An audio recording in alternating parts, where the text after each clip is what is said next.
Assalamualaikum warahmatullahi wabarakatuh.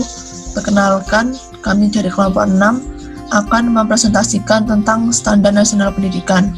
Kelompok 6 beranggotakan Agustin Dwinitasari, Anastasia Putri Cahyo, Iswano Prasetyo, Naufalul Fikri Amarullah, dan Valid Sinatria Sukaji.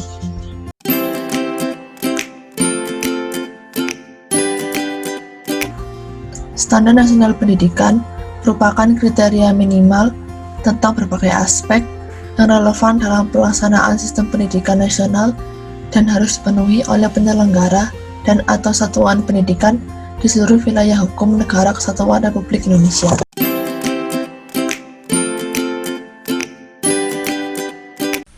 Selanjutnya, landasan hukum. 1. Peraturan Pemerintah Republik Indonesia Nomor 19 Tahun 2006 tentang Standar Nasional Pendidikan. 2. Peraturan Pemerintah Pendidikan Nasional Nomor 22 Tahun 2006 tentang Standar Isi. 3. Peraturan Pemerintah Pendidikan Nasional Nomor 23 Tahun 2006 tentang Standar Kompetensi Kelulusan. 4. Peraturan Pemerintah Pendidikan Nasional Nomor 27 Tahun 2006 tentang pelaksanaan Standar Isi dan SKL pada Satuan Pendidikan Dasar dan Menengah. 5. Peraturan Pemerintah Pendidikan Nasional Nomor 26 Tahun 2006 tentang SKL pada Satuan Pendidikan Dasar dan Menengah. 6. Peraturan Pemerintah Nomor 47 Tahun 2008 tentang Standar Isi. 7. Peraturan Pemerintah Nomor 13 Tahun 2007 tentang Kepala Sekolah. 8. Peraturan Pemerintah Nomor 16 Tahun 2007 dan 32 Tahun 2008 tentang Guru. 9. Peraturan Pemerintah Nomor 19 Tahun 2007 tentang Standar Pengelolaan. 10. Peraturan Pemerintah Nomor 20 Tahun 2007 tentang Standar Penilaian. 11. Peraturan Pemerintah Nomor 24 Tahun 2007 dan Peraturan Pemerintah Nomor 33 Tahun 2008 tentang Sarana dan Prasarana. 12. Peraturan Pemerintah Nomor 41 Tahun 2007 tentang Standar Proses. 13. Peraturan Pemerintah Nomor 24 Tahun 2008 tentang Tata Usaha. 14. Peraturan Pemerintah Nomor 25 Tahun 2008 tentang Perpustakaan. 15. Peraturan Pemerintah Nomor 26 Tahun 2008 tentang Laboratorium. 16. Peraturan Pemerintah Nomor 39 Tahun 2008 tentang Kesiswaan.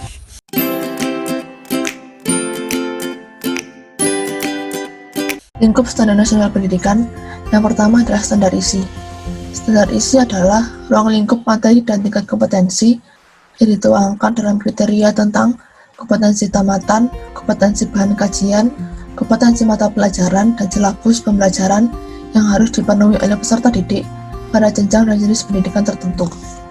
Kompetensi adalah seperangkat sikap, pengetahuan, dan keterampilan yang harus dimiliki, dihayati dan dikuasai oleh peserta didik setelah mempelajari suatu muatan pembelajaran, menamatkan satu program, atau menyelesaikan satuan pendidikan tertentu.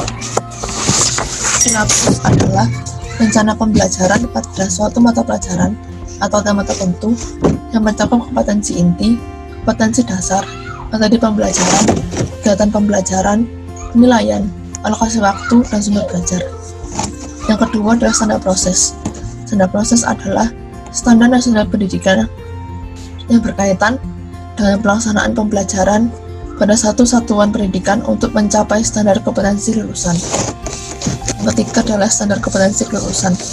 Standar kompetensi kelulusan adalah kualifikasi kemampuan lulusan yang mencakup sikap, pengetahuan, dan keterampilan. Yang keempat adalah standar pendidik dan tenaga kependidikan. Standar pendidik dan kependidikan adalah kriteria pendidikan prajabatan dan kelayakan fisik maupun mental, serta pendidikan dalam jabatan. Terdapat 3 syarat yang harus dipenuhi oleh para pendidik. Yang pertama adalah syarat profesional, yang kedua adalah syarat biologis, dan yang ketiga adalah syarat psikologis. Yang kelima adalah standar prasarana dan prasarana. Standar sarana dan prasarana adalah standar nasional pendidikan yang berkaitan dengan kriteria minimal tentang ruang belajar, tempat olahraga, tempat beribadah, perpustakaan, laboratorium, bengkel kerja, tempat bermain, tempat berkreasi dan berekreasi, serta sumber belajar lain yang diperlukan untuk menunjang proses pembelajaran, termasuk penggunaan teknologi informasi dan komunikasi. Yang keenam adalah standar pengelolaan. Standar pengelolaan adalah standar nasional pendidikan yang berkaitan dengan perencanaan, pelaksanaan, dan pengawasan kegiatan pendidikan pada tingkat satuan pendidikan, kabupaten atau kota, provinsi, atau nasional agar tercapai efisiensi dan efektivitas penyelenggara pendidikan. Yang ketujuh adalah standar pembiayaan. Standar pembiayaan adalah standar yang mengatur komponen dan besarnya biaya operasi satuan pendidikan yang berlaku selama 1 tahun. Ada 3 macam biaya dalam standar ini. Yang pertama adalah biaya investasi, yang kedua adalah biaya personal, yang ketiga adalah biaya operasi satuan pendidikan. Yang kedelapan adalah standar penilaian pendidikan. Standar penilaian pendidik adalah standar nasional pendidikan yang berkaitan dengan mekanisme, prosedur, dan instrumen penilaian hasil belajar peserta didik.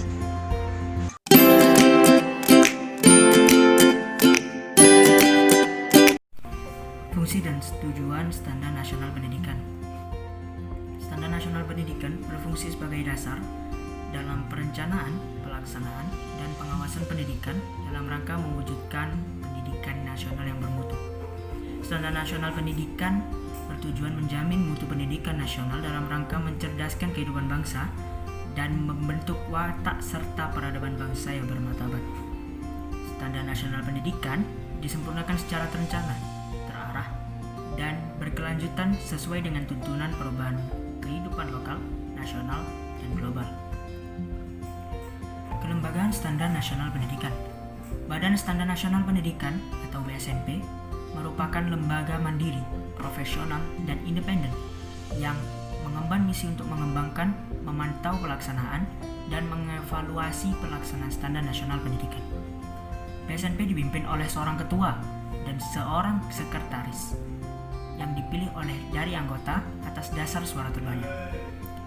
Dalam menjalankan tugasnya, BSNP didukung oleh sebuah sekretariat yang secara ex officio diketuai oleh pejabat Departemen Pendidikan Nasional yang ditunjuk oleh Mendiknas, Menteri Pendidikan Nasional.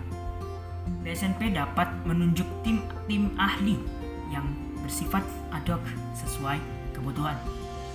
BSNP didukung dan berkoordinasi dengan Depdiknas dan departemen yang menangani urusan pemerintahan di bidang agama dan dinas yang menangani pendidikan di provinsi atau kota. Standar pengelolaan Standar Nasional Pendidikan. Standar pengelolaan ini dibagi menjadi 3 bagian. Yang pertama, ada standar pengelolaan oleh satuan pendidikan. Yang kedua, ada standar pengelolaan oleh pemerintah daerah. Dan yang ketiga, ada standar pengelolaan oleh pemerintah. Standar pengelolaan pada satuan pendidikan. Pada jenjang pendidikan dasar dan menengah menerapkan manajemen berbasis sekolah yang ditunjukkan dengan kemandirian, kemitraan, partisipasi, keterbukaan, dan akuntabilitas. Pengelolaan satuan pendidikan pada jenjang pendidikan tinggi menerapkan otonomi perguruan tinggi. Standar pengelolaan pada pemerintah. Menurut Pasal 60, pemerintah telah menyusun rencana kerja tahunan di bidang pendidikan dengan memprioritaskan program yang pertama, wajib belajar. Yang kedua, meningkatkan angka partisipasi pendidikan untuk jenjang pendidikan menengah dan tinggi. Yang ketiga, penuntasan pemberantasan buta aksara. Yang keempat, menjamin mutu pada satuan pendidikan baik yang diselenggarakan oleh pemerintah maupun masyarakat. Yang kelima, peningkatan status guru sebagai profesi. Yang keenam, peningkatan mutu dosen. Yang ketujuh, standarisasi pendidikan. Yang kedelapan, akreditasi pendidikan. Yang kesembilan, peningkatan relevansi pendidikan terhadap kebutuhan lokal, nasional, dan global. Kesepuluh, pemenuhan standar pelayanan minima atau SPM bidang pendidikan. Yang ke-11, menjamin mutu pendidikan nasional. Standar pengelolaan pada pemerintah daerah. Pada pasal 59 ayat 1, pemerintah daerah menyusun rencana kerja tahunan di bidang pendidikan dengan memprioritaskan program yang pertama, wajib belajar. Yang kedua, peningkatan angka pendidikan untuk jenjang pendidikan menengah. Yang ketiga, penuntasan pemberantasan buta aksara. Yang keempat, penjaminan mutu pada satuan pendidikan. baik yang diselenggarakan oleh pemerintah daerah maupun masyarakat. Yang kelima, peningkatan status guru sebagai profesi. Yang keenam, akreditasi pendidikan. Yang ketujuh, peningkatan relevansi pendidikan terhadap kebutuhan masyarakat. Yang kedelapan, pemenuhan standar pelayanan minimal atau SPM di bidang pendidikan.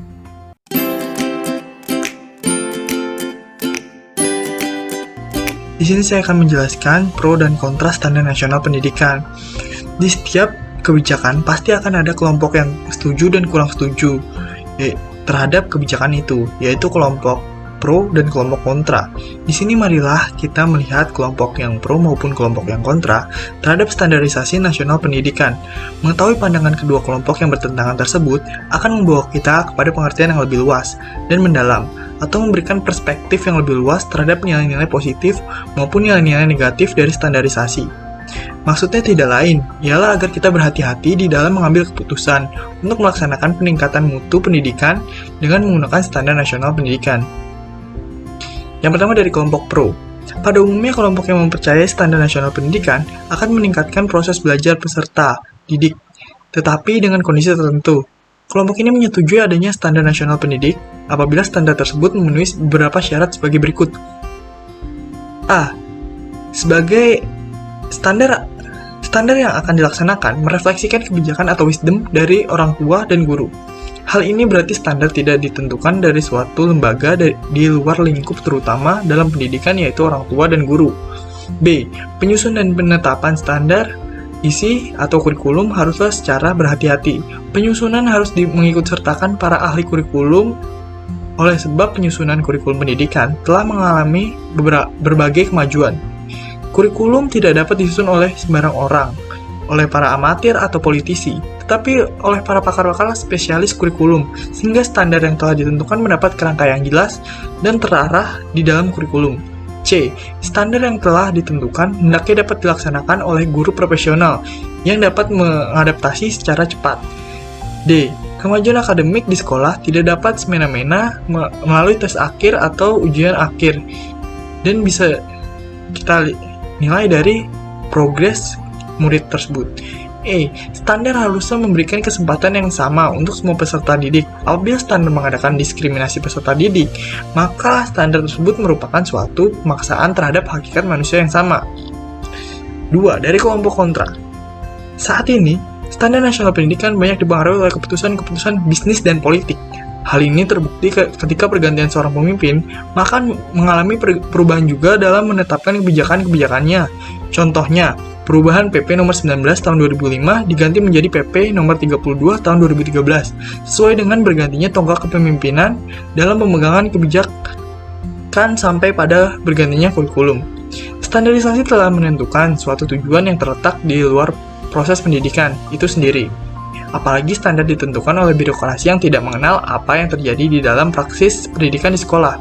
Selain itu, standarisasi pendidikan yang diatur di dalam PP nomor 32 tahun 2013 tentang standar nasional pendidikan menekankan perlunya masyarakat pendidikan merujuk pada perangkat standar mutu sebagai acuan formal dan baku dalam usaha peningkatan kualitas pendidikan. Walaupun konsep dasar dari ketentuan itu secara operasional masih tidak jelas, PP nomor 32 tahun 2013 memberikan ketentuan kriteria minimal tentang sistem pendidikan yang berlaku nasional. Ini berarti bahwa setiap satuan pendidikan harus sedikit-sedikitnya memenuhi standar minimal tersebut untuk dapat dinilai berkualitas. Konsekuensinya, setiap satuan pendidikan yang tidak memenuhi standar itu adalah lembaga substandar tidak berkualitas. Sehingga hal ini memberikan pemahaman bahwa akan terciptanya diskriminasi dan pembedaan, sedangkan dalam tujuan awal pendidikan nasional adalah untuk memberikan pemerataan dalam pendidikan tanpa ada diskriminasi. Selain alasan-alasan di atas, kelompok yang kontra terhadap standar nasional pendidikan juga menyebutkan bahwa keberhasilan suatu pendidikan tidak dilihat hanya dari ujian akhir sebagai bahan evaluasi nasional. Bentuk dan penyebab masalah di standar nasional pendidikan. 1. Pembelajaran yang terpaku pada buku paket. Indonesia telah berganti beberapa kurikulum. Hampir setiap menteri pendidikan mengganti kurikulum lama dengan kurikulum yang baru. Pembelajaran di sekolah sejak dulu memakai kurikulum buku paket. Sejak era 60 sampai 70-an, pembelajaran di kelas tidak jauh berbeda. Di sini kita melihat peran guru statis, tidak inovatif, apalagi inspiratif.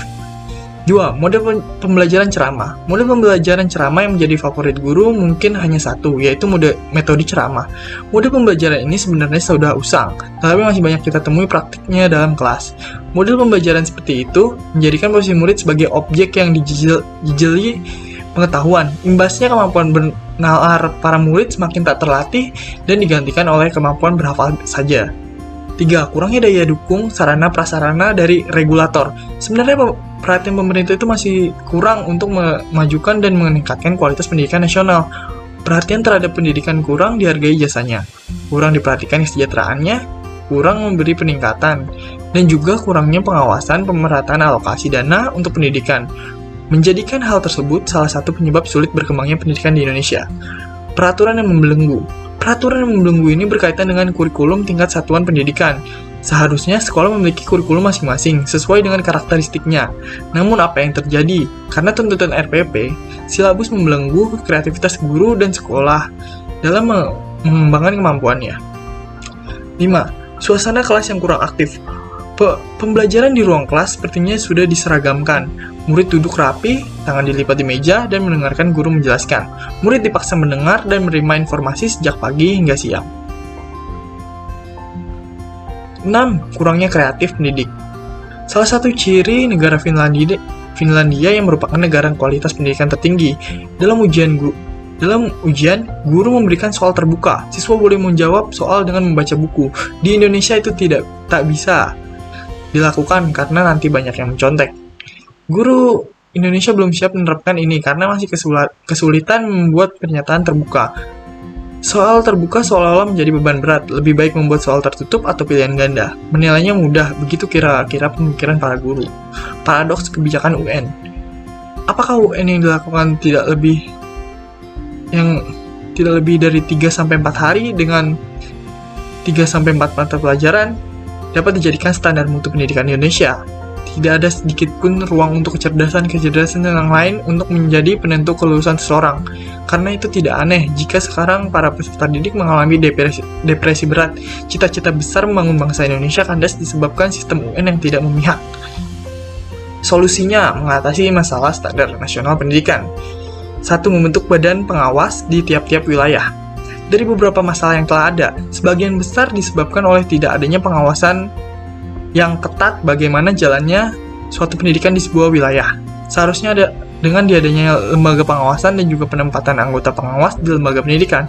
Dengan begitu, pengawas tersebut dapat melakukan evaluasi terhadap lembaga yang ditempatinya. Dan sering diadakan evaluasi terhadap metode pembelajaran, kualitas pendidikan, alokasi dana bantuan pendidikan, dapat membantu mengontrol jalannya pengembangan potensi peserta didik secara optimal. Serta dapat memberikan hukuman tegas terhadap para pelaku tindak penyelewengan terhadap pendidikan atau malah praktek pendidikan. 2. Pelatihan dan penilaian guru secara intensif. Pengadaan pelatihan dan penilaian guru dalam mengajar secara intensif diharapkan dapat meningkatkan kualitas guru. Jadi tidak hanya murid yang dinilai perkembangannya, namun juga bagaimana para guru melakukan pengajaran kepada muridnya, sehingga tidak hanya murid yang mendapat tantangan untuk berkembang, namun juga para guru. 3. Menyukseskan program pemerintah SM3T. Dengan program yang telah diadakan ini, diharapkan penyeleksian para calon guru semakin baik. Jadi para calon guru ini semakin terbukti kualitasnya, dan juga dengan program ini pemerataan pendidikan di seluruh Indonesia dapat terlaksana dengan baik. Karena kita tahu pengembangan pendidik hanya terfokus pada daerah ibu kota saja, pada tiap provinsi. 4. Fokus terhadap pendidikan dasar. Pendidikan dasar bagaikan fondasi pada bangunan. Kuatnya suatu bangunan sangat bergantung pada fondasi. Seperti pendidikan yang diterapkan oleh negara Finlandia. Mereka sangat memperhatikan secara detail perkembangan peserta didik pada pendidikan dasar. Karena jika peserta didik dapat memahami pendidikan dasar secara optimal dan mantap, untuk jenjang berikutnya peserta didik hanya fokus terhadap kejuruan saja, tanpa mengulangi materi pendidikan dasar, sehingga dapat menghasilkan tenaga ahli sesuai profesinya. 5. Kurangi dan beratasi korupsi. Menurut laporan BPK tahun 2003, DPR merupakan Depdiknas merupakan lembaga pemerintah terkorup kedua setelah Departemen Agama.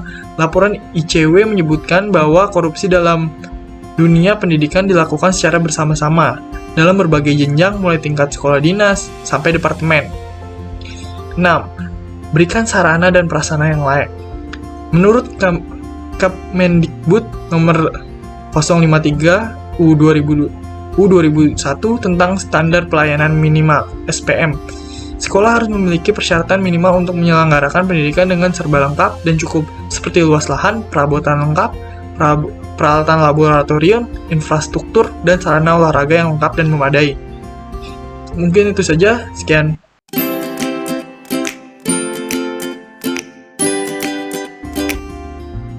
Perbandingan KTSP dan Kurikulum 2013.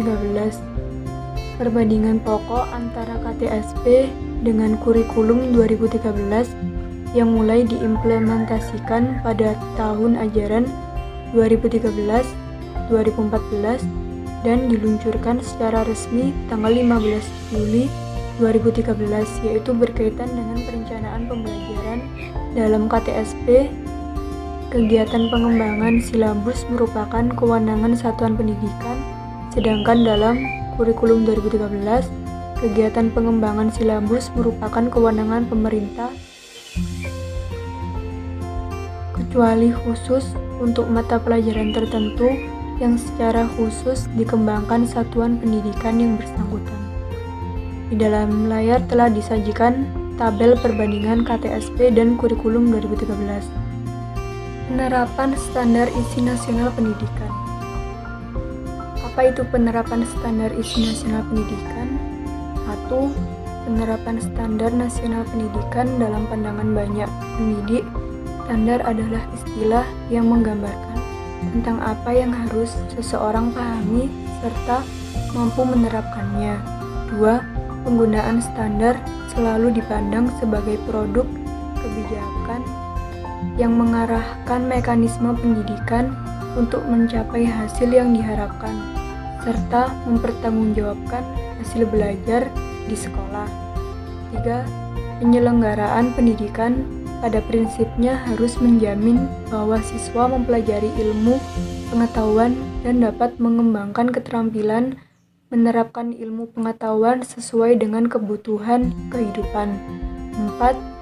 Kebutuhan itu meliputi pengembangan keterampilan hidup yang mengedepankan pembentukan pribadi berakhlak mulia, berwawasan nasional, menumbuh kembangkan kewirausahaan sesuai dengan perkembangan dunia kerja, berpengetahuan, serta menjadi pengguna teknologi dan berkesenian. Proses penerapan Standar Nasional Pendidikan. Proses penerapan Standar Nasional Pendidikan dilihat dari dimensi peningkatan mutu, bertujuan memastikan bahwa prosedur dan produk pendidikan memenuhi, bahkan bisa melebihi kriteria mutu yang diharapkan. Untuk menjamin itu, maka Thomas L. Whelan dan David Hanger mensyaratkan proses pengembangan meliputi 4 langkah besar, yaitu 1. Memindai lingkungan internal dan eksternal. 2. Perumusan strategi meliputi visi, tujuan, pemilihan strategi, dan penetapan kebijakan. 3. Implementasi strategi yang meliputi program, anggaran, dan prosedur. 4. Evaluasi dan kontrol kinerja. Pengendalian mutu yang dipopulerkan oleh W. Edwards Deming sehingga terkenal dengan nama siklus Deming. Deming sendiri selalu merujuk metode ini sebagai siklus Shewhart dan dari nama Walter Shewhart. Adapun sistem dokumen yang diperlukan dalam pemenuhan standar dan peningkatan mutu sebagai berikut. 1. Data hasil pelaksanaan studi penerapan standar yang difokuskan pada data kinerja perbaikan kurikulum, pelaksanaan pembelajaran, peningkatan kompetensi pendidik, dan penilaian. Poros akuntabilitas kebijakan adalah meningkatnya kinerja belajar siswa. 2. Dokumen program jangka menengah dan tahunan yang meliputi perumusan visi misi, rumusan tujuan, indikator, dan target pencapaian, rumusan strategi, rencana kegiatan, struktur organisasi pelaksana, jadwal, dan anggaran. 3. Data pelaksanaan kegiatan sesuai dengan standar operasional prosedur yang diperoleh melalui kegiatan penelitian, supervisi, serta menghimpun data melalui kegiatan pertemuan rutin sesuai jadwal yang ditetapkan. 4. Instrumen pengukuran kinerja dan data hasil pelaksanaan pengukuran, pengolahan data, penafsiran, dan hasil penilaian kinerja, kesimpulan, dan rekomendasi. 5. Informasi hasil evaluasi kinerja pemenuhan standar dan laporan kegiatan. Demikian beberapa kiat praktis melakukan pembaharuan mutu sekolah, menginvestigasi keterlaksanaan prosedur dan ketercapaian produk pemenuhan standar yang sesuai dengan tujuan penerapan standar sebagai bagian dari sistem penjaminan mutu pendidikan nasional.